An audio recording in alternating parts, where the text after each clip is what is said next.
Welcome to the End Zone Oracle, Week 18, our final episode of the season before we take the rest of the playoffs and spring and summer. We'll be off. We'll be back again in August to go through some draft preview shows, but this is the last one of the season, so we're going to go through and talk about what went awesome for some players. If you had them on your team, you probably did really well and ended up in the championship games. Hopefully, there's some people out there that are made it to the championship game and won their championship. Definitely, we want to hear about any of those comments or questions about how you did this season, because championship games are all last week, or they should have been in most leagues.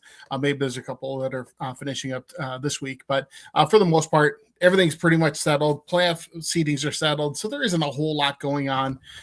So we're going to talk about the year in review. Who are some of those players that, if you drafted them, you came out smelling like a rose, and some of those that probably bit you in the rear end. And then we'll talk about some of the players that just did what they were supposed to do. They finished where they were drafted, and you ended up with a good player in those situations. So, but before we get into that, again, I'm Glenn Ritter, Minnesota Insider here for IA Sports Radio, your direct feed for all that is sports. And I'm the Minnesota Insider, so I cover all of the Minnesota sports. So that's the Vikings, Timberwolves, Wild. Especially the Timberwolves and Wild right now. I'm going to be definitely getting into those teams here in the next couple of weeks, next couple of months, following them very closely. Minnesota Gophers sports as well, so the men's and women's basketball teams. And then once we get into the spring, I'll be covering the Twins as well. So all of those teams. You can find me on X at Gritter13. Or on TikTok, it's IESR Minnesota. I post videos and post comments in both of those locations. So feel free to reach out if you have any questions about fantasy football or anything Minnesota sports related. I'll do my best to answer your questions. And Josh, can you tell everybody a little bit about yourself again? Yeah. So you can find me at X, at Josh Ritter 13, and on TikTok at Josh.Ritter57. Sorry, I can't speak this afternoon. But I cover all sorts of teams. I cover the Miami Dolphins. I cover the Florida Panthers, if you can't tell. They're playing right now. I cover the Phoenix Suns, who are in a kind of a renaissance of actually playing pretty well. The Oregon Ducks football team, as they go into the second round of the college football playoffs. The North Carolina Tar Heels basketball team's coming up. And then, of course, the Toronto Blue Jays back once we get to the spring and baseball comes back again. But, yeah, my teams are kind of scattered all over the place. Awesome. Yeah. And again, anybody that jumps on, has any questions, please throw them into our chat. And also, for those of you that are new, we do also have an account just for the End Zone Oracle on X. That's at Endzone IESR on X. So during fantasy football seasons, going into the draft next year, you'll be able to see us post just various information about fantasy football as we're preparing for drafts. We'll have draft shows probably throughout the month of August, probably doing some where we focus on auction drafts, keeper leagues, dynasty drafts. We can talk about all of those different types of things, and we're going to really explore a lot of those in August. But for this year's show, for this last show of this season, we're going to talk about the year in review. So first of all, the big thing that is always huge when it comes to fantasy football is getting those guys in later rounds that really outperform their draft position. And some of those guys that did that this year really carried teams through the playoffs, I think. When you look at quarterbacks, some of the guys that really jumped out at me is to how they produced this year through this point, because really the Week 18 stats aren't really going to be factoring in much because the games are already there aren't any fantasy football games to be played. But you look at Drake May, finished second in our scoring with their PPR scoring league with NFL.com. He finished second in scoring. He was the 16th quarterback drafted according to the average draft position in drafts going into this year. Just crazy. Finished second after being the 16th quarterback taken. Yeah. Go ahead, Josh. I was about to say, which means he probably wasn't drafted in a lot of leagues because not a lot of people have two quarterbacks on the roster even when they draft, and right. Some people not even drafted. So that's impressive. Well, and that's exactly it. When you look at the numbers 2, 3, and 4, as far as points scored this year for quarterbacks, number 3 was Matthew Stafford, who was the 23rd quarterback taken, and number 4 was Trevor Lawrence, who was the 20th quarterback taken. So all 3 of those guys that finished, 2, 3, and 4, as far as points scored, probably were not drafted. Right. So, which is just crazy. But that also goes to show the volatility of the quarterback position from year to year. You can't always predict who's going to be great. You think that you do. Josh Allen, he was the first quarterback taken. He finished first in points. Okay, great. But the guys that were drafted second, third, and sixth were Lamar Jackson, Jaden Daniels, and Patrick Mahomes. And they did not live up to those expectations. No. So, let's see here. I got to switch to the top draft values here. Yeah. So again, those top draft value players, when it comes to the quarterback position, were guys like I said, Drake May, Trevor Lawrence, Dak Prescott, Matthew Stafford, and then Caleb Williams, surprisingly, was number 6 in scoring after being the 15th. That was his typical draft position, average draft position after the drafts this past year. So, so quarterbacks, you can usually wait on those and get a pretty solid quarterback later on in your draft. So that's just something to keep in mind as you think about that for next year. I've had a philosophy of drafting for 2 decades now, where sometimes I will draft my entire roster and my last 4 picks are 2 quarterbacks, a defense, and a kicker. Yep. And that has served me pretty well. There's been a few quarterbacks that were exceptions to that over the years if I felt like they were draftable at the spot that I was at. And quite honestly, sometimes you just got to stick to your philosophy, because this year there were 3 occasions where I felt like Lamar Jackson was draftable at the position I had, and I just couldn't pass it up. And I didn't do anything in those leagues because Lamar Jackson didn't have a good season. The difference between a top-end quarterback and a mid-tier quarterback in points isn't always worth not drafting a receiver that you need or a running back that you need. That's just the truth. Yep. And we're going to talk a little bit more about that later on in the show, everybody, just so that you know, we are going to be looking at some of those positions where there is a huge amount of value between the number 1 player at that position and like the number 10 player at that position, just because from 1 to 10 at quarterbacks, it's not a huge difference. But from 1 to 10 at running back or 1 to 10 at receiver, even tight end with Trey McBride. Trey McBride had a phenomenal year. So, and we'll talk a little, actually, let's keep going through other positions. Let's say. Yes. So Christian McCaffrey finishes the number 1 running back. He was the 5th running back drafted in most leagues as far as average draft position. Jonathan Taylor finished number 3. He was the number 9 average draft position for running backs. Devon Achane finished 5th. He was the 10th running back off the boards in most leagues, most drafts. James Cook was 6th, even though he was probably around the 13th running back taken off the board. Travis Etienne finished at number 9, and he was the number 32 running back off the board according to average draft position. And then Javonte Williams was number 10, and he was the 36th running back off the board. So he was drafted to be somebody's 3rd or 4th running back, and ended up in the top 10 for points for running backs, which is amazing. Yeah. I was just going to say really quick, those variances aren't nearly as big as they are for the quarterbacks, though, and that we'll get into that more when we talk about value. But running backs, like, the workhorses are the workhorses. So, right. You see CMC's number 5 running back selected, not because of his talent, but because last year he was injured, and people are a little scared of that. Here, number 1. So. Yeah, exactly, and that's exactly it. Is there is that fear that goes into drafts too. Like, Yeah. how reliable is that player going to be? Because there's nothing worse than drafting somebody in the first round that gets hurt in week 3, right? Yep. And is out for not even. It'd be better if it was out for the entire season, but they're out for 8 weeks. Like, oh, okay. Do I keep them on my bench? What do I do? What do I do with those guys if you don't have an injured reserve spot on in your roster? What do you do there? But anyway, so let's see. At wide receivers, Puka Nacua was the number 1 wide receiver this year, especially after that huge game against Atlanta. He had, put up a good amount of yards and catches there, touchdown.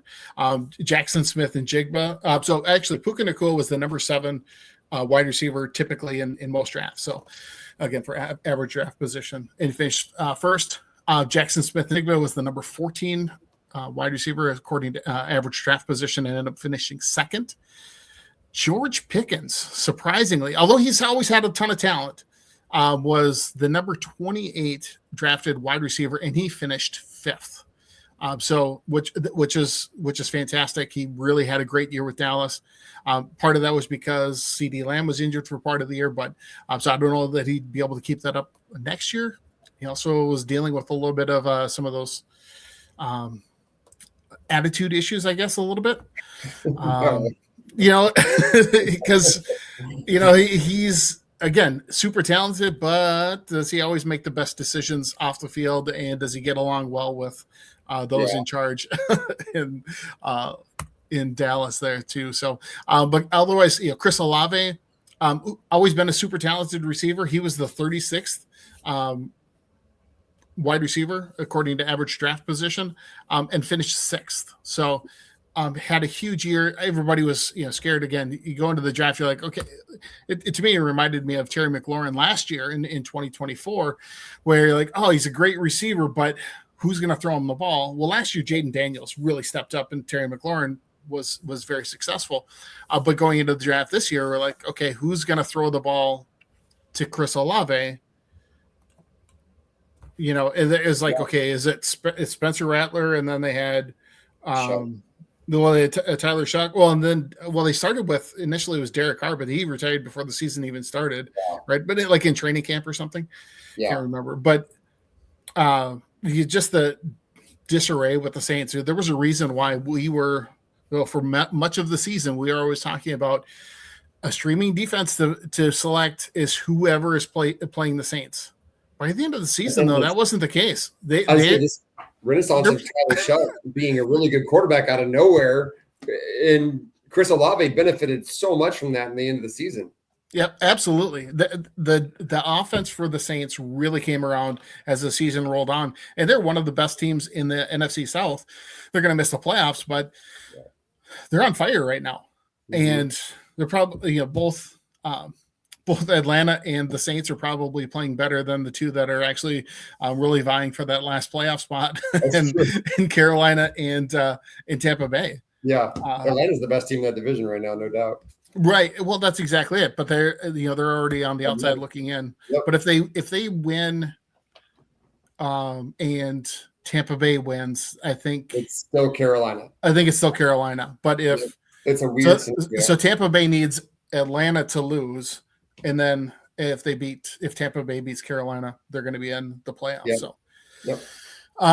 And speaking of Tampa Bay and Carolina, a couple of the rookie wide receivers really outplayed their draft position. Emeka Egbuka was the 39th drafted wide receiver, finished at number 20. Ted McMillan was the number 26 drafted and finished at number 15. So that's something to keep in mind as we talk about. We're going to talk a little bit about some potential draft picks in the upcoming NFL draft, and those that you need to keep an eye on for your team in next year, right? Because there are some rookies that will step up and help out fantasy football teams. Moving on to other top performers at tight end, Trey McBride was just dominant. He was the number 2 drafted tight end in most leagues according to the average draft position, but he scored over 100 points more than the next tight end, which is Kyle Pitts. If he was playing wide receiver, he would have been the number 3 scoring wide receiver. Yeah. That is such a huge advantage if you are in a league where tight ends are mandatory on your roster, because not every league has a mandatory tight end. But if that is, to me, he should be a first-round pick in almost every league out there, because he can put up wide receiver numbers at the tight end position, which is absolutely insane. And again, so much better than anybody else. And again, talking about tight ends that really outplayed their draft position, was Kyle Pitts was the number 17th drafted or tight end, and he finished number 2. I'm like, what? Yeah. We've talked about this for weeks, and we're like, they finally figured out he can catch the ball. They finally figured out a way to get him the ball in Atlanta. Good for them. Shocking. Like they got competent corner play from Kirk Cousins, and suddenly Kyle Pitts can catch the football. Shocking. Didn't expect that. Yeah. Well, that's exactly it. But yeah, well, it'll be interesting to see what they do next year, because with Michael Penix dealing with another ACL injury, I'm guessing they're going to keep Cousins around to start another year, although he's thinking that he might get released. So just some things like that to keep in mind as we go forward there too. And then talking about kickers and defense, those are really kind of a dime a dozen for the most part. But if you looked at the top 2 defenses as far as scoring, based on our scoring league, were Seattle and Houston. Seattle was the number 12th drafted defense, and Houston was number 6. So it doesn't always match up with who the top rated defenses are from year to year, because there's so much volatility in those positions. Same thing with kickers. In my draft position, typically the last player I draft is my kicker, and I usually want somebody with a bye later in the season, because the difference between the number 1 kicker and the number 10, 12, 15 kicker is usually maybe a point a week. Yeah. It's not a ton of difference in those points. So, but again, some that really surprised, Jason Myers was the number 1 scoring kicker, but he was listed as the number 28th, according to the average draft position, which is just insane, which meant nobody drafted him. And the same thing with Will Reichard. He was the number 20 rated kicker, and he finished at 5th for Minnesota. So again, those are some guys that you can really, those kinds of positions can really be, you can just shoot from the hip and try for guys later on in the season. We talked earlier, defenses, you should be streaming those on most leagues. Always trying to look a couple of weeks ahead, but looking for those really tough offenses that comes around. But then we also had some guys that really just met their draft position. Like we talked earlier, Josh Allen, he finished first in points for the quarterback, and he's also the first quarterback off the board in most leagues. Awesome. Yeah. He was a little banged up at the end of the year. Didn't necessarily have a great week 17, although he did run a couple of touchdowns in. But the guy's just a beast. Yeah, and definitely somebody that you should be looking looking for as a quarterback next year. Just because he throws a lot of touchdowns, but he runs a lot in. I think he had 14 rushing touchdowns. And he's crazy durable. I watch a lot of Bills games because they're in our division, and he gets banged up a lot. Yeah. And he just never leaves the game. It's so impressive as a fan of a Dolphins team that has had Tua for the last few years. He gets hurt, and you're like, oh, maybe he won't play. No, he comes right back out there and makes a touchdown pass. It is impressive. Yeah, he absolutely is. As far as running backs go, Jahmyr Gibbs and Bijan Robinson were huge this year. Gibbs finished 4th. He was the 3rd running back taken in most leagues, and finished 4th in scoring for running backs. And Bijan Robinson was drafted number 2 and finished number 2. So Both those guys met kind of those expectations, I think. At receivers, Jamar Chase and Amon-Ra St. Brown.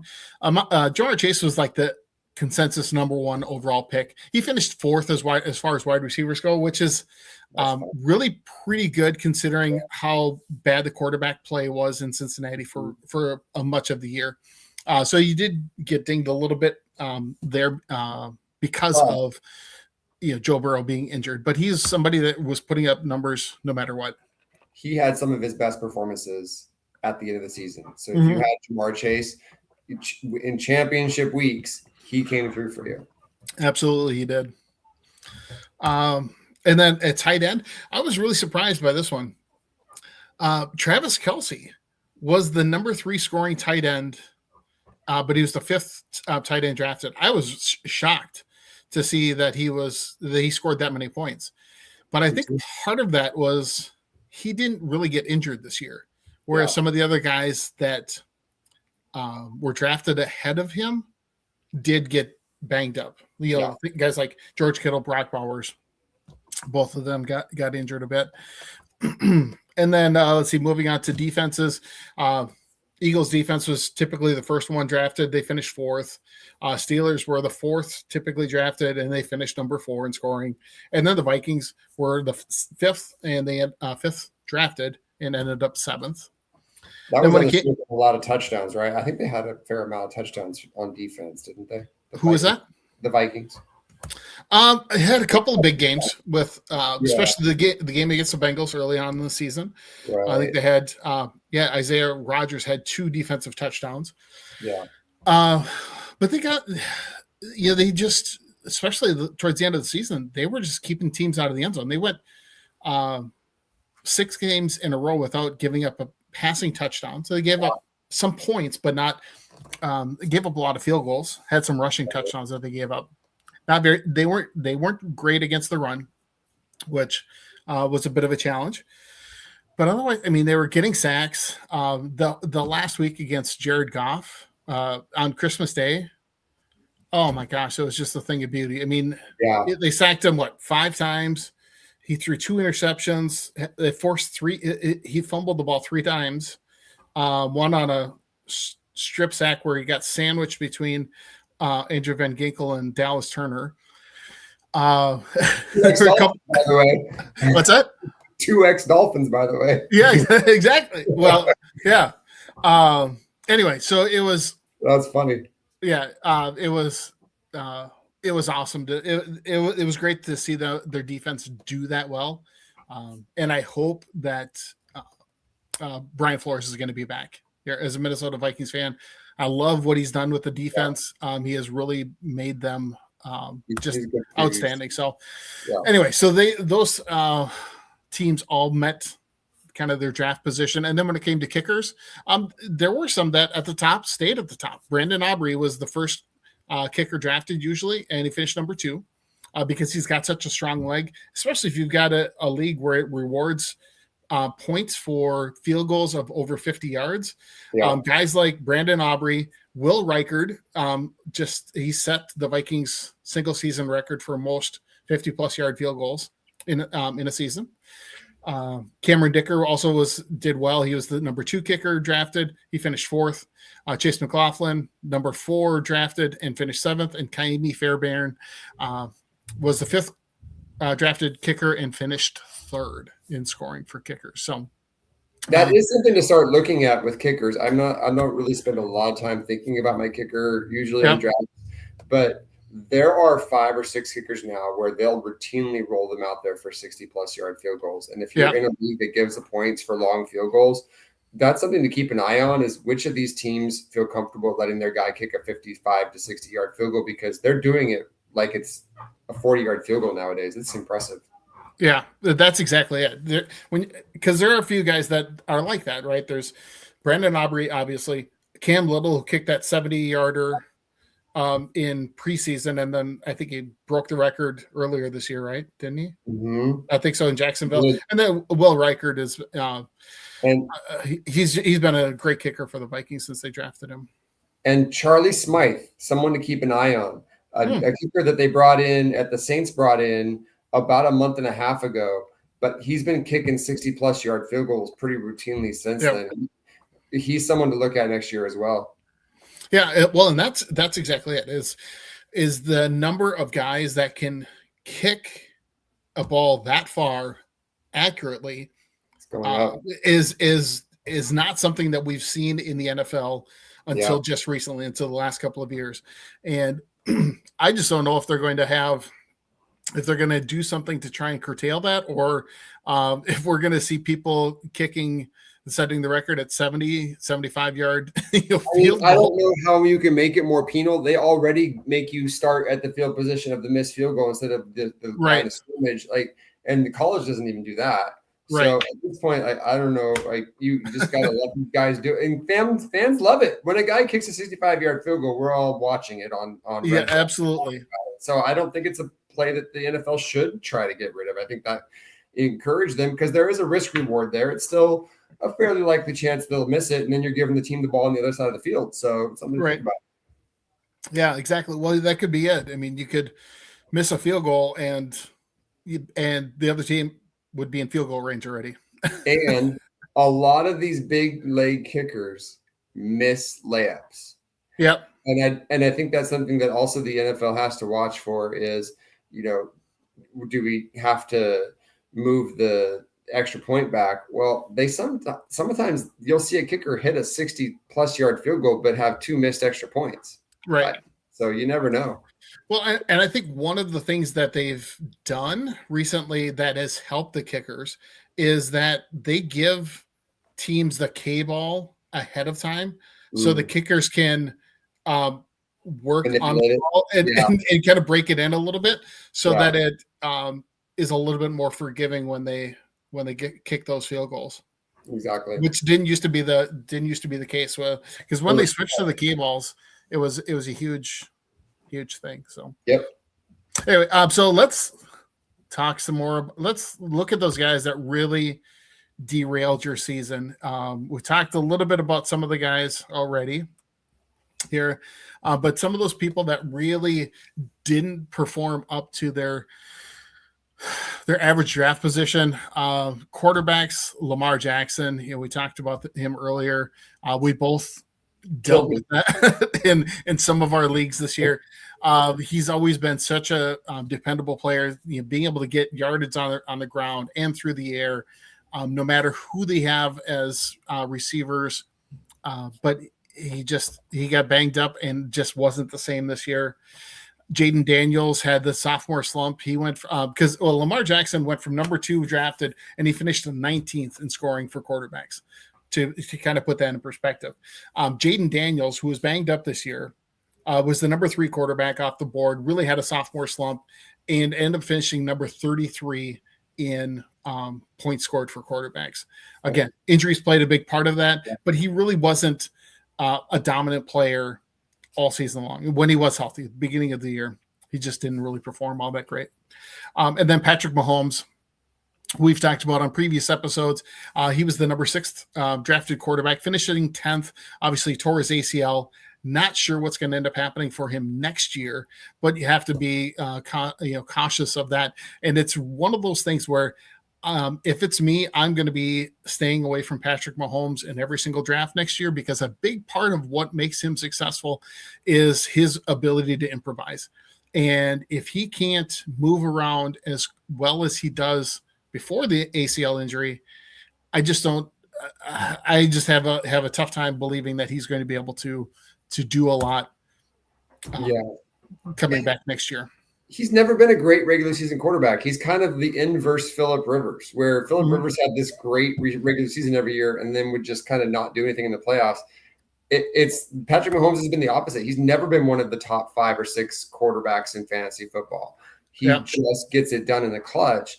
But so people draft him high because they see the name, Super Bowl champion, best player in the game, and they think that means he's the best quarterback. But in fantasy football, it's not really the way to play football. It's not. It doesn't always correlate to fantasy football success.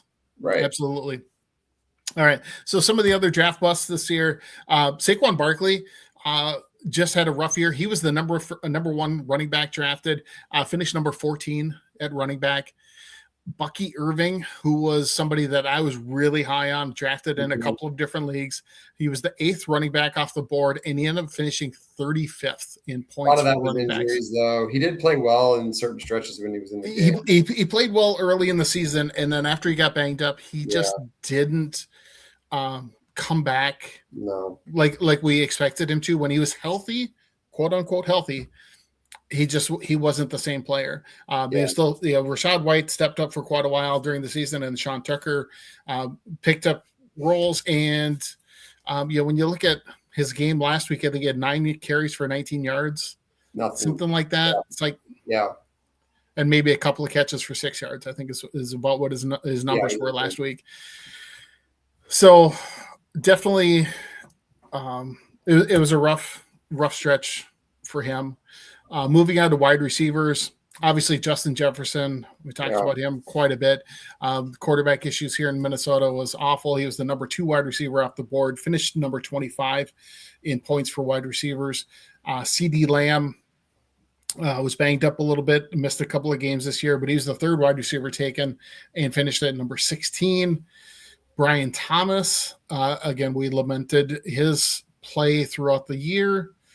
Was the number 8 wide receiver off the board in most leagues and finished at number 44. Ladd McConkey, who was kind of a rookie darling in 2024, was drafted 11th overall, typically out of at the wide receiver position. Sorry, and ended up finishing 26th at receiver. So, those were some of those receivers that really just didn't perform to where they were drafted, and some of it is injury related. With Justin Jefferson, it's not about talent; it's about quarterbacks being able to get him the ball, and for defenses being able to shut him down and bracket him in coverage well enough that quarterbacks just didn't even want to throw the ball to him. So I think that's going to be different next year, and we'll talk more about. And it's beware the number 1 pick. Last year, CMC is the number 1 pick for most leagues. Doesn't play it down for the first few months. This year, it's between Justin Jefferson and Saquon Barkley. Didn't work out so well. So it's rough. Exactly. And then thinking about tight ends, we talked a little bit about this earlier. Brock Bowers, the number 1 tight end off the board, kind of universally, ended up finishing number 8 in scoring for tight ends. But again, the Raiders situation there was pretty chaotic with quarterbacks and no offensive line and those kinds of things. And I think he was banged up for a few games as well. And then George Kittle, again, dealt with some injuries. He was the number 3 tight end off the board and finished 12th in receiving in points for tight ends. Then let's see, moving on to defenses. There were a couple of defenses that were rated really highly and taken ahead of most others and didn't really perform that way. Ravens, who have always been one of those defenses that you can count on to be a top 5 defense, were drafted number 3 typically, again, according to average draft position, ended up finishing at number 21. Their defense was just not there this year. I think it was a combination of some different injuries and things like that, but just didn't perform very well. Broncos were the number 1 defense drafted typically and finished number 8. So again, just didn't do very well there. And then thinking about kickers, I think everybody was pretty high on Jake Bates in Detroit. He was the 3rd kicker off the board in most leagues and ended up finishing 10th. And the other one that was drafted and I was pretty happy with in 2024 in one of my leagues was Younghoe Koo with Atlanta. He was typically the 12th kicker selected. So if you're in a 12-team league, he was probably the last one that was drafted. It ended up getting released by Atlanta. I think he signed on with the Giants and just didn't. He just had a rough year. There's one kicker every year that gets the yips. And if you play golf, you know what the yips are. He had the yips. Like, he was missing 20-something yard field goals at the end before he got released. It was bad. Yeah, which is tough. But I mean, there's been a number of Vikings kickers that have lost their jobs because of that. Yep. Between Blair Walsh and Carlson, Daniel Right. Carlson, who was drafted rather highly, and then Mike Zimmer gave him the boot after the game against Green Bay 6-7 years ago, whatever it was. Yep. All right. So, yeah, those are those players that really didn't perform all that well. But let's talk about some of those waiver wire pickups that if you jumped on these guys, probably could have saved your season, right? So there was a few guys at each position that really did pretty well for a lot of people. Number one, and we talked about him the last several weeks of the season, was Jacoby Brissett. He was, I think, he finished number 17 in points for quarterbacks after taking over for Kyler Murray. He was putting up numbers. He was doing things that Kyler Murray couldn't do. And Arizona has him under contract for next year. And so I expect him to be the starting quarterback in Arizona next year. I don't think that they're going to keep handing the ball off or giving Kyler the keys to the car. I don't think Kyler's going to be on the team next year. They're going to shop him somewhere. So they're going to try to get rid of him. Yeah, so I think so too. Which we'll see how that goes. But yeah. Let me see others. Matthew Stafford, Trevor Lawrence. Again, those guys probably weren't drafted. They were 20 and 23 according to the draft rankings, but they finished numbers 3 and 4 in points for quarterbacks. As far as running backs, there was a lot of guys that kind of went under the radar. Some young guys, Woody Marks, Rico Dowdle. Rico Dowdle's obviously not a rookie, but was kind of under the radar in Dallas the previous year and ended up doing pretty well in Carolina.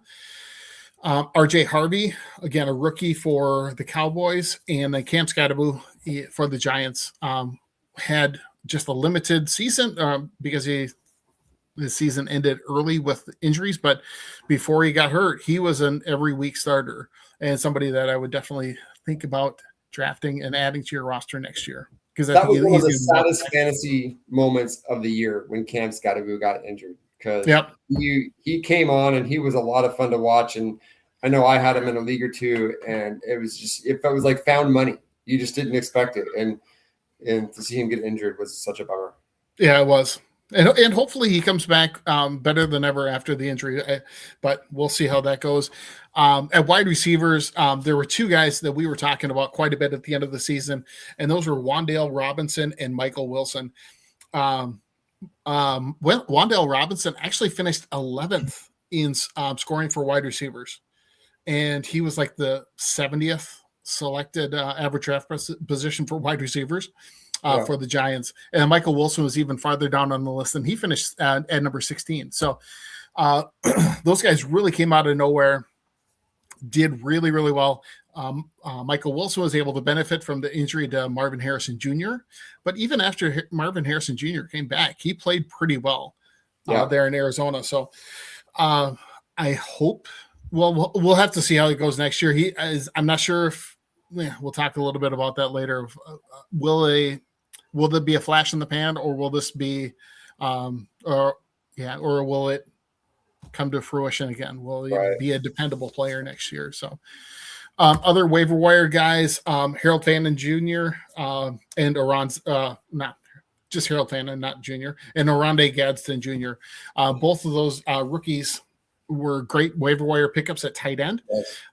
And Harold Fannin really shouldn't have been that much of a surprise because he did. His senior year in college, he led Division I in receptions and in yards for tight ends. I mean, it was just crazy numbers. I think he had over 100 catches at the tight end position as a senior in college and over 1,000 yards. It was, again, just almost video game type numbers for a college tight end. He's more of a tight end wide receiver, but definitely somebody that should be on your radar for drafting next year. For sure. You just didn't expect it to come from a Cleveland Brown. But exactly. Well, that's exactly it. And you're thinking, okay, what do we do here? All right, I tell you what, let's take a quick break here. We'll be back in just a couple of minutes. You're watching the End Zone Oracle here on IE Sports Radio, your direct feed for all that is sports. We'll be right back in about 2.5 minutes.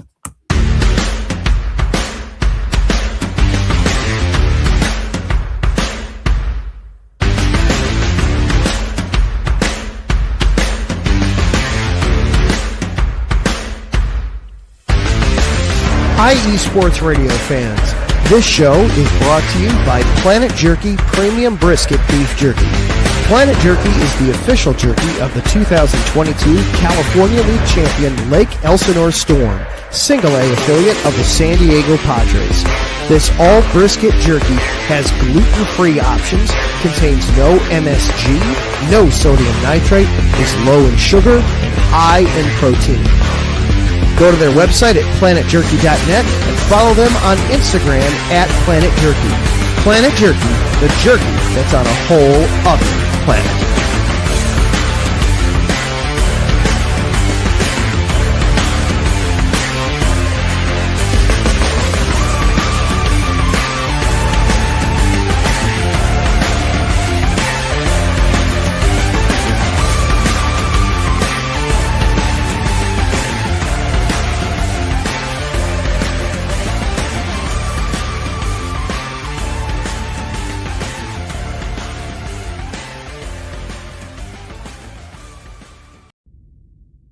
Rise and shine. It's 4 a.m. The stars are still out. The sun is beneath the horizon, but it's time to punch in and go to work. The comfort of your warm-ups turns into the grinding out of your reps as the clinking and the clanking of the plates create a symphony of euphoria. There's no other feeling like it. Earn it, burn it, and take what's yours. IE Sports Radio has proudly partnered with Vital Apparel, a brand that not only fits great, but also promotes and donates to mental health research. Use our code IESR to get 15% off their comfortable and inspiring gym wear and help them on their amazing journey to support mental health. Go hard, take part in your iron therapy, and be strong. Because when your mental health is as strong as you are, there's no telling how far you'll go.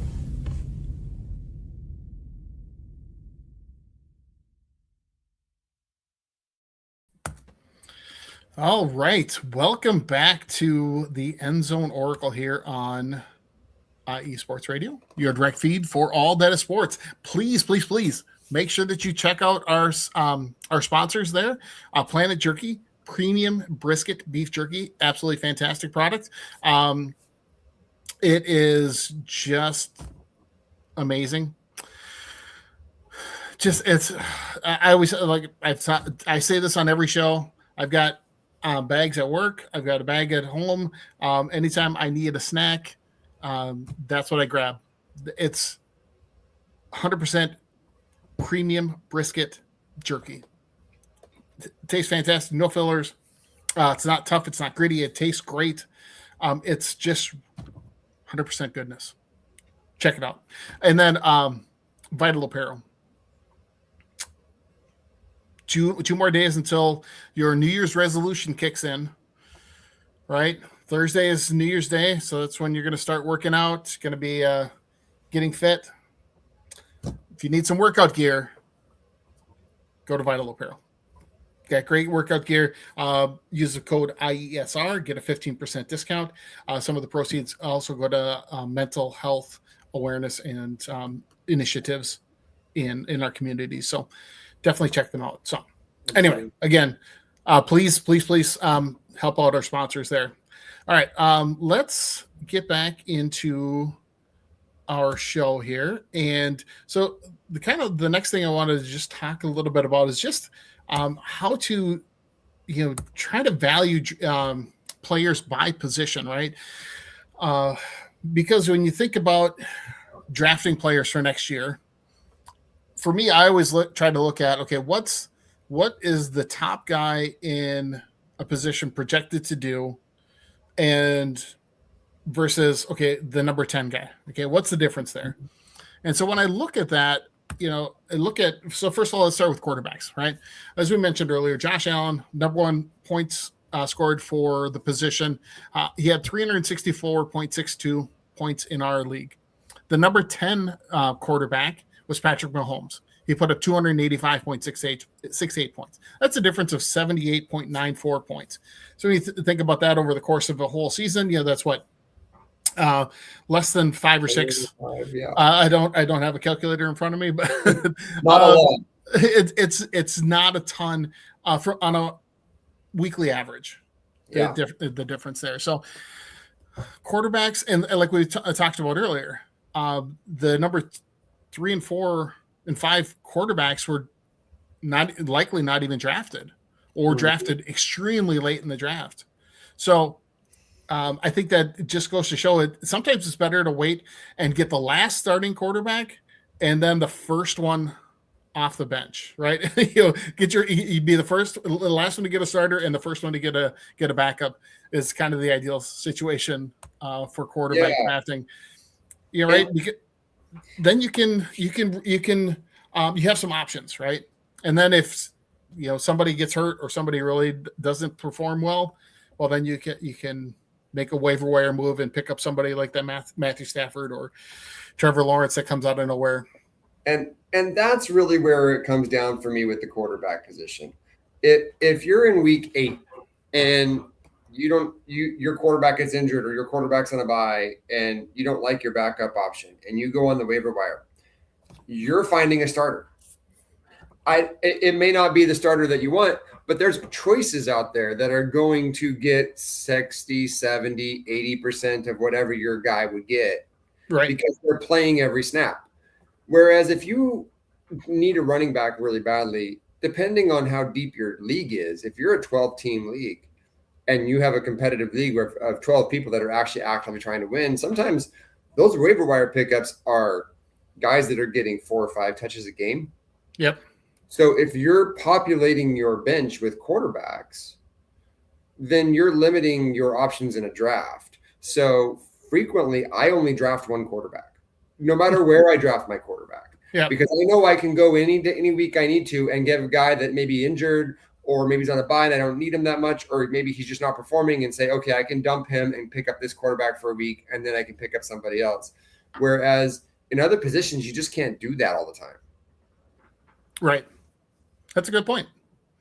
For me, I like sometimes it's nice to have 2 where you can really play the matchups, because if you're facing a really tough pass defense, it'd be nice, and you had another quarterback that was playing a Dallas Cowboys or a New York Giants kind of a defense, that that player maybe not quite as talented, but I was going to be putting up better numbers than somebody like Jared Goff going against the Vikings, for example. And sometimes it works out that way later in the season as you pick up a guy when you're keeping him on your roster, because there's not any better options to pick up. But at the beginning of the season, usually you draft the guy that you want to start for the first few weeks. At least that's the way I look at it. Yeah. And then after that, you might pick up a second quarterback because of a bye or an injury, and or a team that's not performing well, and you're like, wow, that Matthew Stafford's sitting out there, I'm going to grab him as a backup, and there's some value there. But if you take, I've seen these with guys that have 3 or 4 quarterbacks, and it's just why there's no point in that. You're just limiting. Absolutely. You should never have more than 2 quarterbacks on your roster. Yeah, exactly. So let's look at running backs. Again, the difference between number 1 and number 2, Christian McCaffrey, 4.9 points. Again, 249 points. 155.8 points. That's just between number 1 and number 10. So that's your number 1 running back. If you think about from your number 1 running back to the number 20 running back, so the second running back on all 10 teams, that number is going to be even more drastic. So running back has always been a position of need, because you need to have somebody that you can depend on, but it's not nearly as here's Brian chiming in. Sorry, I got to throw his comment up here. Oh, come on. Why my computer just doesn't want. Looks like we lost Glenn here, but I'll go ahead and throw up your chat here. Brian, this year was not the year to draft a quarterback early, but last year would have been. Yeah, and there is some cyclical nature to drafting quarterbacks. And some years it's better than others, of course. This year, unless you got Josh Allen, you were probably disappointed if you got a quarterback in the first few rounds. Hey, Glenn's back. I have no idea why. I wasn't surprised when you left. We just, all of a sudden, my site just crashed. yeah, we're going along here with you. At least it wasn't me this time. I know, right? That was kind of crazy. So, anyway, Brian, thanks for chiming in. Yeah, this is not the year to draft a quarterback early, but last year would have been. Oh, that's a good. Yeah, I can see that point. Wrong. Yeah. Unless you got Josh Allen, you were probably disappointed if you spent an early round draft pick. So unfortunately, that's just the way it goes. Yeah. Oh, yeah, Brian, I would love to have you on. You can even join the show, and we can all chat about draft prep coming up in August. When you kind of went out, you were starting to talk about the running back position, and the running back position is an interesting one for me because it used to be philosophy was you always draft a running back early because there were workhorse running backs and that was it. Like you had to get a workhorse running back in the first round or two or else you were not going to have anybody functional. And in the last 8 to 10 years, it really shifted away from that because the receivers became such a huge part of offenses and fantasy football. And with most leagues now going to PPR, that became the big focus. And I'm starting to move philosophically back to about 15 years ago, where I think that there is a big line of demarcation between those 5 or 10 really big workhorse running backs and the second tier. So it may not be that you're looking at between 1 and 10, but the difference between 1 and 30 is pretty big. Yeah. So if you draft Jamar Chase and let's say George Pickens in the first 2 rounds, that 3rd or 4th round, you're not getting good quality running backs. You may be getting a guy like Tyler Algier at that point, who maybe is in a more of a goal line back, and it's a boom or bust kind of weekly thing. You have to be really careful because there's probably 8 to 10 running backs right now that are getting a lot of work, and they're getting it in the passing game too, more and more. So the PPR thing's kind of mitigated, whereas 20 years ago, running backs didn't catch the ball a lot. Right. Well, PPR is a fairly new concept to most fantasy football leagues, right? So if you're going to take a running back, you want somebody, especially in the first round, you want somebody that's going to be able to catch the ball out of the backfield, right? Yeah. So a guy like Christian McCaffrey has immensely more value than in other leagues where it's not a PPR league, right? Yeah. Because he catches so many passes out of the backfield. And then Brian just chimed in again with another comment, just saying that for years, most first-round picks were running backs. Last 2 years was receivers. This year was half and half. Yep, it was. And to Brian's point now, so many of these offenses are receiver-heavy. And the difference between the 5th receiver and the 40th receiver isn't that much. Right. Like, really isn't. Like, yeah, you're going to get your Jamar Chases and your Justin Jeffersons on a normal year. Those guys are going to put up crazy numbers and you can count on them. But is the big difference between, say, Jalen Waddle and the 3rd or Adam Thielen, for instance, like they're not that much of a difference. Right. So you have to be kind of cautious with wide receivers because if you overdraft them, yeah, you might get one good one, but you could probably get 70, 80% of that value in the 7th, 8th, 9th round. So, you always have to think about where you draft somebody versus their value and their difference in their value down the road. Absolutely. Yeah. And rather than going through each of the positions and what the difference is, but, I think that with the first 2 rounds should be players that are elite at their position. Other than quarterback.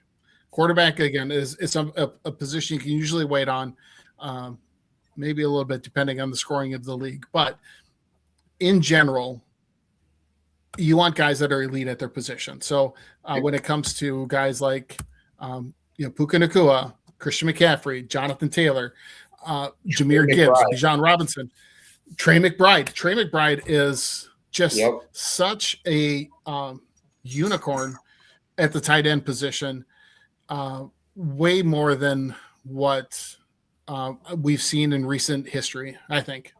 I will give consideration to drafting him number 1 overall next year if I get the number 1 overall pick, because there's so much more value for him than there is for any other tight end, that I can handle not having a wide receiver running back there, because I know my tight end position is going to be so much better than everyone else's. He's durable. He's the center of that offense.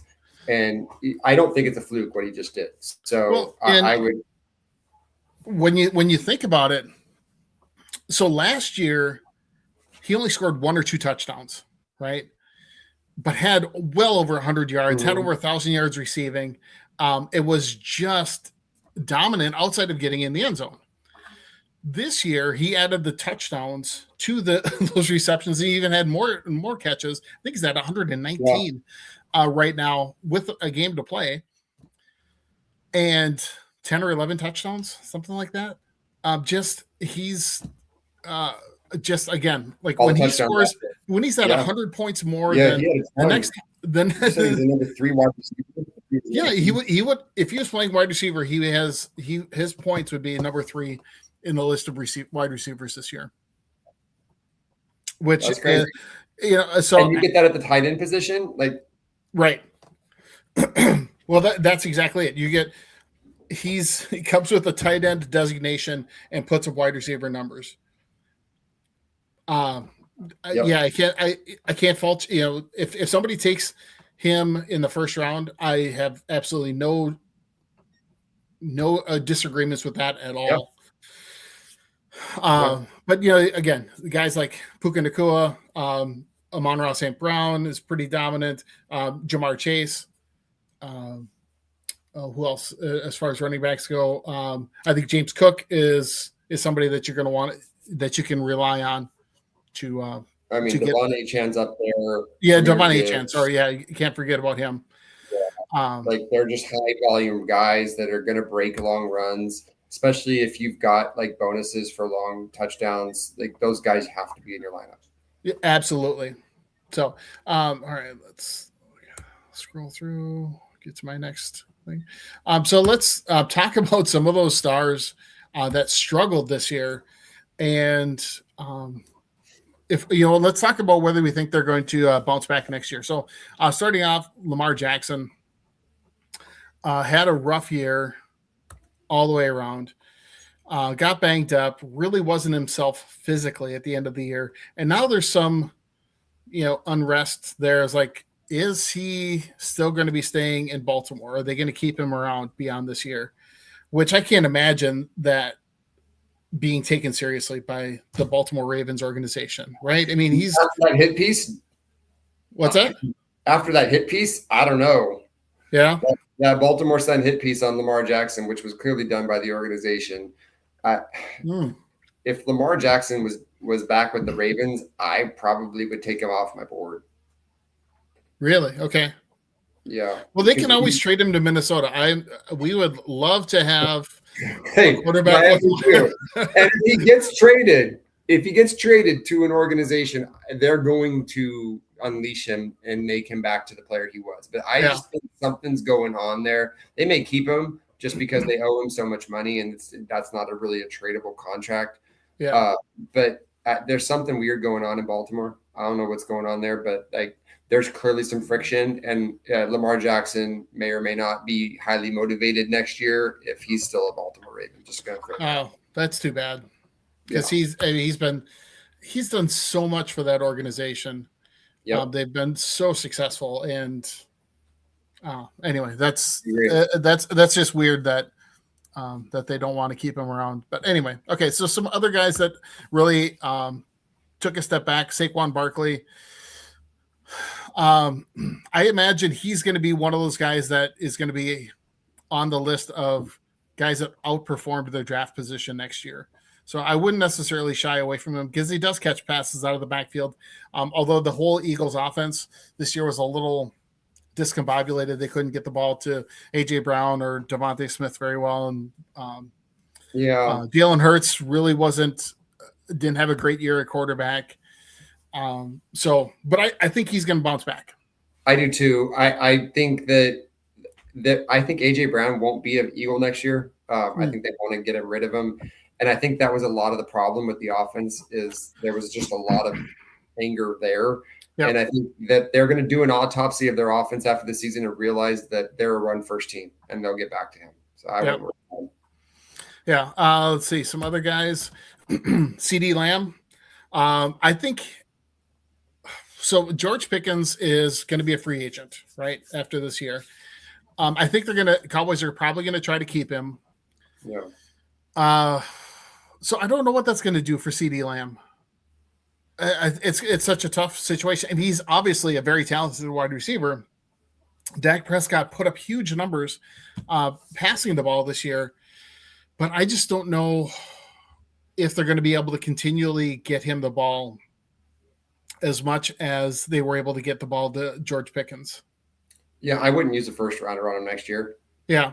Well, I didn't use a first rounder on him this year. He was a second round pick. Yeah. In the leagues that I did draft him. Okay. But yeah, he would probably be probably out end of the 20s overall of players to draft. I would probably target a fourth round if he lasts that long, and otherwise let someone else worry about the headache. Yeah, that's exactly it. Let's see, who are some other guys? Justin Jefferson. Again, this is going to be based on what we see in the preseason for me anyway. If JJ McCarthy is not able to get him the ball regularly, that's going to be a concern for me, and I would probably shy away from him, even though he should be a first round pick talent wise, but who knows? Well, that's the thing is, go ahead. You have to look at that and say someone's going to draft him in the first round because of his name, right? Yep. And you can pick somebody else that has a more reliable quarterback, the Jamar Chases of the world. So, I probably wouldn't be the guy to draft Justin Jefferson, even though, sure, if he's there in the second round, you're taking him. Right. Someone's going to say, oh, Justin Jefferson is the best player in football, and draft him at number 3 overall or something. Let them do that. Yeah. Well, here in Minnesota, he'll definitely be overdrafted, so I probably won't have him on my team next year. Exactly. Just because, again, you don't know what to expect. And then some other players, Jaden Daniels and Joe Burrow, both battled through some injuries this year. I think Jaden Daniels hopefully is not taking the path of CJ Stroud, who went from a rookie sensation to a sophomore slump to a third-year slump, kind of coming out of it at the end of this year. So I hope he comes around. Joe Burrow, when I hear about, there's like all kinds of trade rumors with him about the Vikings should go after him to try and get him to come to Minnesota, bring him to Minnesota to pair him up with Justin Jefferson. But he just has been super fragile, very injury prone. And the state of Ohio might revolt against. Yeah. They trade. Well, we'll see about that. And then as far as some of those guys that are going to fall back to the pack, I think next year, I think Caleb Williams is going to drop back a little bit next year.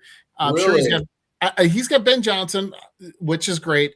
Yeah. But I don't see him finishing as a number 6 quarterback again next year, just because they're going to be going from playing a 4th place schedule to a 1st place schedule next year. And he's going to be facing some tough defenses.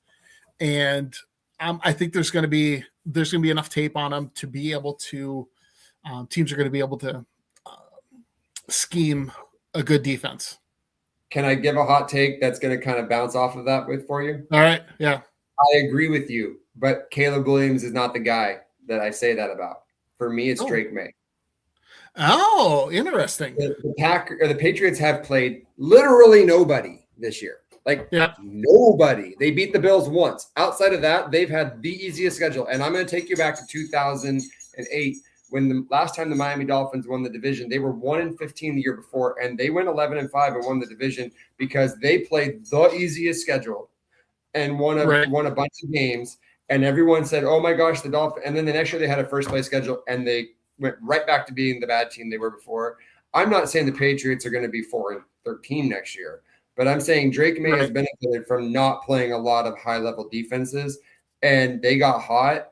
And I like Drake May, but he's going to be way overdrafted next year. And the Patriots are going to have a much harder schedule. So I know because my team is in the AFC East. The divisions we play next year are very tough. It is not going to be an easy schedule for the Patriots. I would not draft Drake May high next year. So which division does the AFC East play next year? So I believe that we play the AFC West and NFC West. Sorry, NFC Okay. West. It has all of the good teams in there, Right. right? And then Outside I of think Arizona. then I think it's the NFC North or AFC North. So you Okay. got a lot of decent teams, but like it's a rough schedule next year, and they're going to be in the first place. So they're going to be playing Denver. They're going to be playing, all these other teams that finished first with them. Yep. So it's not going to be the same for them next year. And like, if you go look at the Patriots schedule, if you're watching this podcast right now, and tell me that team's not going to get beat in the first round of the playoffs, because they're probably going to get beat in the first round of the playoffs. Yeah. Sorry, Brian. That's a good. I love that take. That's awesome.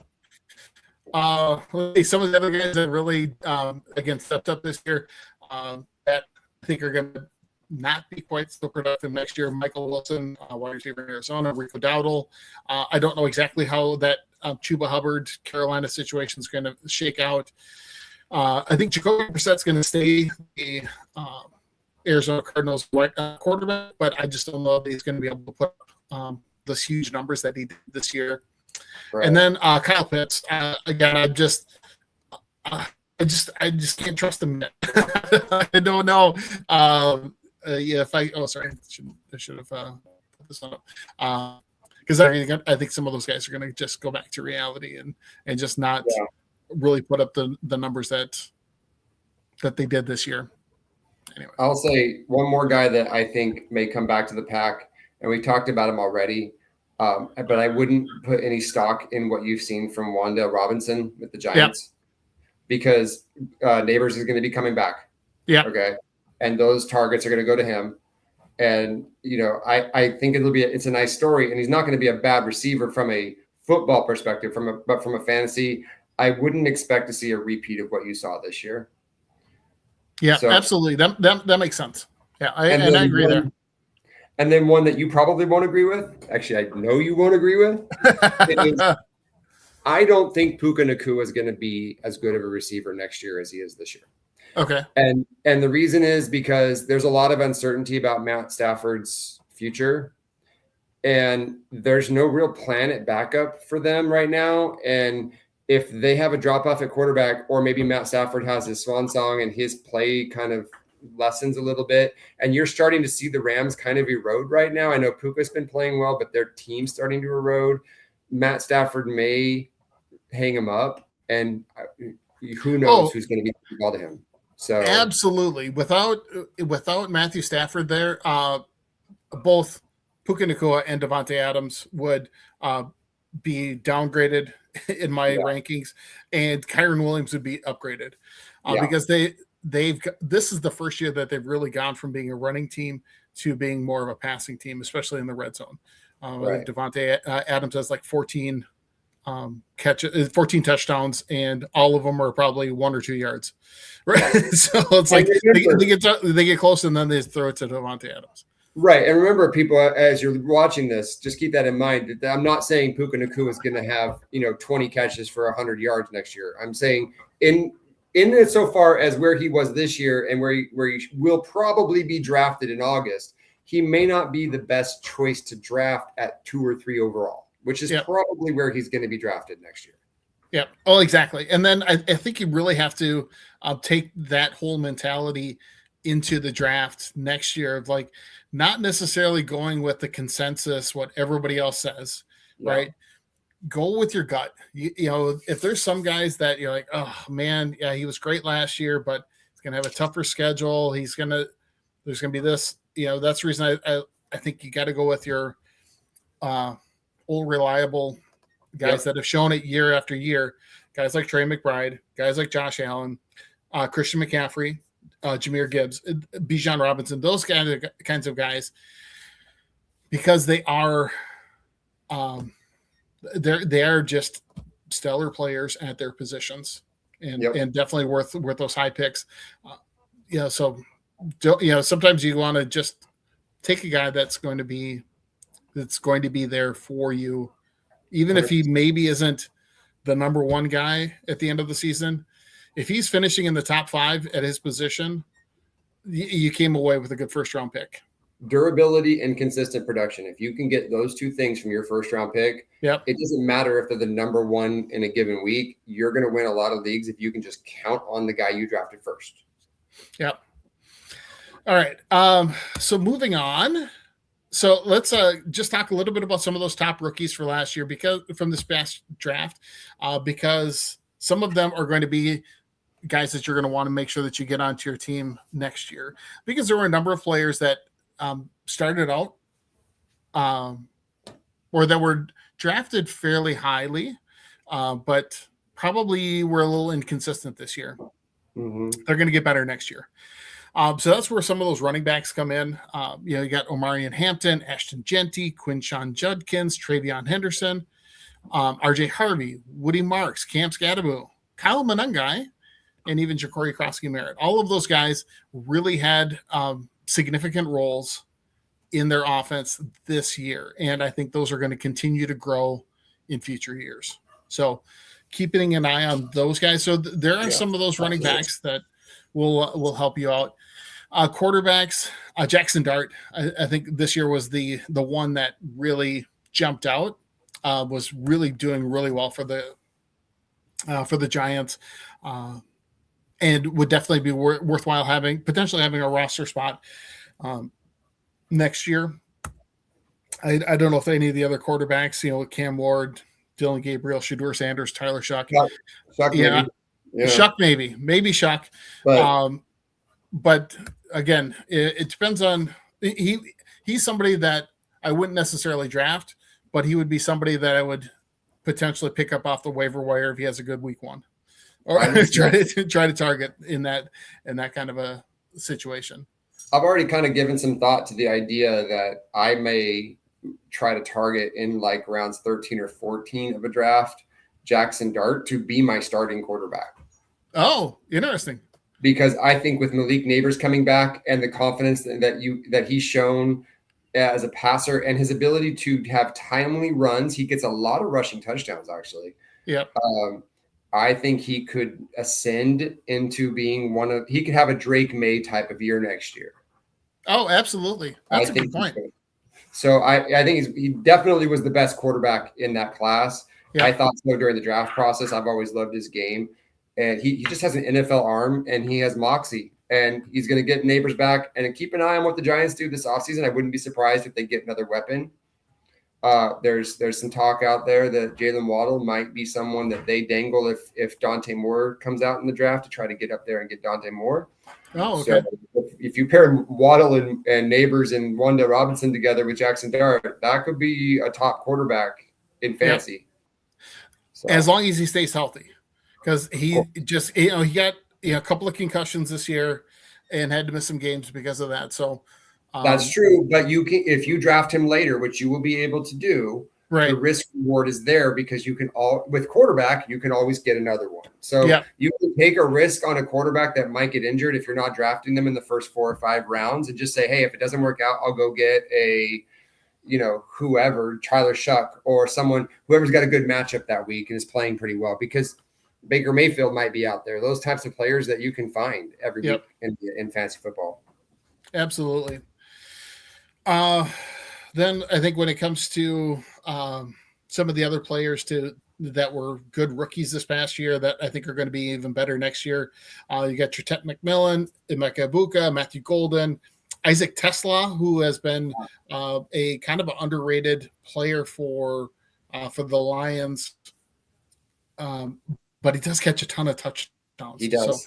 So might get a bigger role next year as he just integrates more into the offense. And then a couple of guys with the Houston Texans, Jaden Higgins and Jalen Noel. Both of those guys looked good in the in the last game that they played. I can't remember who the Texans played last, but both of them looked pretty good in that game. And then when it came to the tight ends, obviously you got Tyler Warren, Colston Loveland were great first round picks, but Harold Fannin was great. And then as well, Oronde Gadsden Jr. So there's some of those guys that I think are going to be able to potentially have spots on your roster next year. Yep. And then, oh boy, we are going over on time, but that's all right. We got good stuff we're talking about. So looking to next year. So here are some of my guys that I think way too early, top 10. And again, feel free to shoot holes in this. I do have Puka Nacua on my top 10.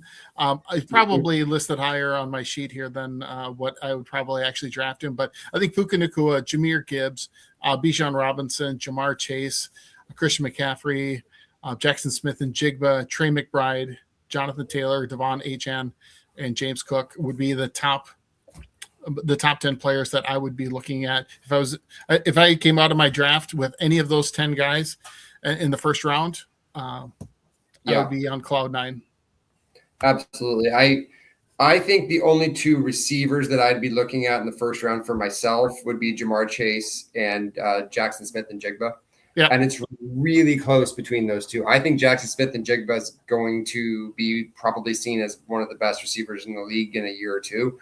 Probably is already, but he's just buried up in Seattle. But I think this playoff run for Seattle could change that real fast.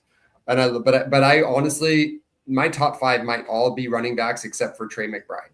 To be honest, I just Devon Achane, Jonathan Taylor, Bijan Robinson, Jahmyr Gibbs, James Cook. Probably those are maybe Saquon again because I do think he'll have a bounce back year.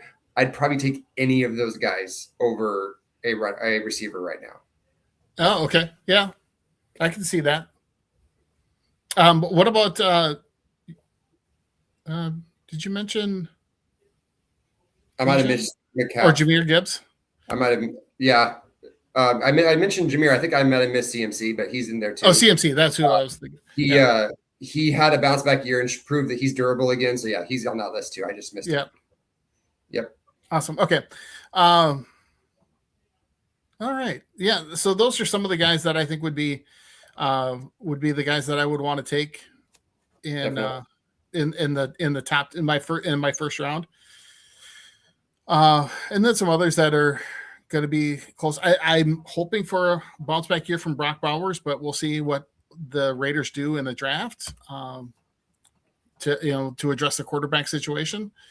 Because as I'm thinking about some of those 2026 rookies that are going to be in the upcoming NFL draft, there's definitely some quarterbacks in there that are projected to go in the first round.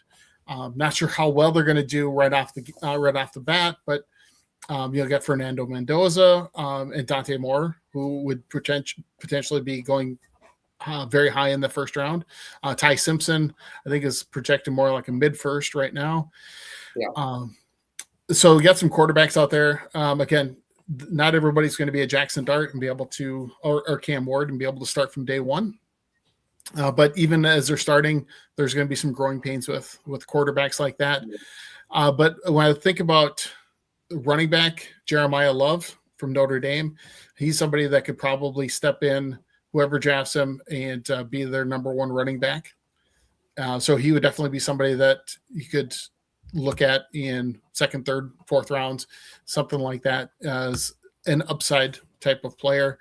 Wide receivers. Oh, sorry. Go ahead. You were going to say something? No, go ahead. Okay. Looking at wide receivers, though, this is where I think there's going to be some definite talent available that could be the next Ted McMillan or Emeka Egbuka and be able to start quite early in their careers. Carnell Tate from Ohio State is just Ohio State. They always put out great wide receivers. Jackson Smith and Jigba, Emeka Egbuka, Carnell Tate's going to be the next one. He's just a phenomenal receiver and will be somebody that will probably step in to a starting role by whoever drafts him. Jordan Tate from Arizona State is another big wide receiver. Jordan that can Tyson. shoot. Jordan Oh, sorry, Tyson. Sorry. Yeah. Thank you for Yeah. correcting me on that. Yeah, no worries. Oh, yeah, what did I tell? That's okay. You got to And I love yeah. Jordan Tyson. Yeah, Jordan Tyson is going to be really good as well. Mekhi Lemon from USC, Denzel Boston from Washington, and then Kevin Concepcion from Texas A&M. I think are all projected to be first-round wide receivers. And when you take a wide receiver in the first round, odds are that they will get some good playing time eventually. Maybe not starting out the season, but as the season rolls along, they're going to be getting more playing time. So definitely want to have some of those guys on your bench as you get started. Tight end doesn't have the flair that the 2025 draft did. The only one that I'm looking at that was projected to go in the first round. Oh, sorry. What's that? You are wrong. Okay. I have a visual aid for you. Okay. All right. So I went to the Ducks game last week, right? Yep. And I got myself a signed Kenyon Sadiq jersey. And a lot of people have watched Oregon, but I'll tell you what, this kid is going to be a Hall of Famer. 6'6", 250, 260 of pure muscle. He's got elite hops. He can catch the ball with one hand. He is, I predict, going to be in the top 5 in points and tight end next year. Doesn't matter where he goes. He's system proof. That kid is special. He was the one tight end that I had listed on my notes. Yeah, because he's projected to be a first rounder. So he makes it spicy all on his own. That you're right. Okay. It is a paper thin class. There's not a lot of other people that are really as good as him. He's in a class by himself. He's an NFL tight end now, and I'll tell you what: if he gets into the right system, he could blow the league up. He's so good. So, all right. Yeah. So everybody's heard it now, right? Kenyon Sadiq. Yep. Draft him as your starting tight end for next year, according to Josh. You can probably get him in the 5th, 6th, 7th, 8th round. Yeah. Like, not a bad pick. I'm telling you, that kid, doesn't matter what system he goes to, he's going to be a beast, just like Trey McBride was. Awesome. All right. Well, that pretty much covers everything I think that I really wanted to get into. And we could have gone through more of the list as far as position by position, but I think you guys all have a good understanding of who we think is going to be good next year and did well this year. So I really don't have much else to say other than thank you so much for tuning in for all of our episodes. Those of you that have chimed in and thrown in questions, we appreciate it so much.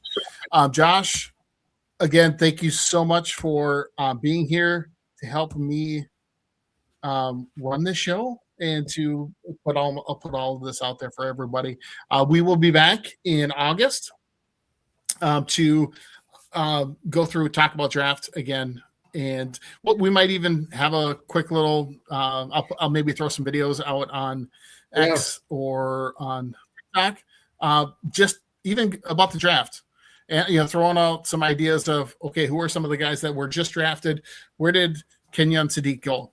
Who drafted Carnell Tate? What can we expect from these guys in the 26 NFL season for fantasy football purposes? So again, Glenn Ritter here. Thanks for tuning in. Josh, again, thank you so much. And thank you for hosting all year. It's been such a fun time. I really enjoyed it. It is. I have had so much fun doing this. And again, just make sure you follow us on X, Instagram, Facebook, TikTok, YouTube, IE Sports Radio. We have shows all across the country and insiders all across the country that are providing just awesome sports information for each of their areas and for each of their sports. We've got so many shows. We've got the fantasy football show. We've got our football show. We've got a baseball show. We've got a hockey show. We've got a basketball show. We've got a soccer show. We've got auto racing. There's so many shows out there, but you can find all of them on, especially on YouTube, at IE Sports Radio. Like, subscribe, find our shows there. You'll see us. You'll be able to see any of our episodes. And again, we'll be back in August. Take care. Happy New Year, everybody. And Thanks, everyone. we will see you in 2026. Happy holidays, everyone. Hope you had a great holidays. And we'll see you next year. Bye.